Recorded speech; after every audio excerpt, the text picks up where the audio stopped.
chapter 37, verses 1 and 2. At this also my heart trembles and leaps out of its place. Keep listening to the thunder of his voice and the rumbling that comes from his mouth.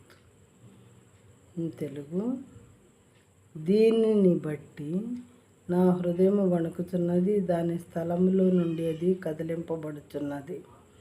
అంటే heart చాలా స్పీడ్గా కొట్టుకుంటుంది ఈ విషయాలు వింటంటే అని చెప్పి యోబు గారు చెప్తున్నారు అన్నమాట. దేవుని గురించి కొన్ని విషయాలు దేవుని గురించి విన్నప్పుడు నా హృదయం స్థానభ్రంశం చెందుతుంది, నా హార్ట్ అని చెప్తున్నాడు. ఆయన స్వరగర్జనమును వినుడి, ఆయన నోట నుండి బయలు వెళ్ళు ధ్వని ఆలకించుడి. ఆయన నోట నుండి బయలు వెళ్ళు ధ్వని, ఆయన స్వర గర్జనము. దేవుడు స్వరం గర్జించినప్పుడు ఆయన నోటి నుండి మరి ధ్వని బయటకు వెళ్ళినప్పుడు అదే భయంకరమైనటువంటి ఉరుములు అని ఇక్కడ రాయబడి ఉన్నదన్నమాట.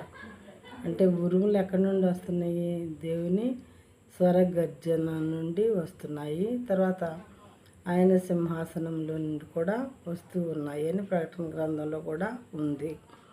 ఈ రకంగా దేవుడు ఆయన స్వరం నుండి మరి ఉరుములను పంపువారుగా ఉన్నారు.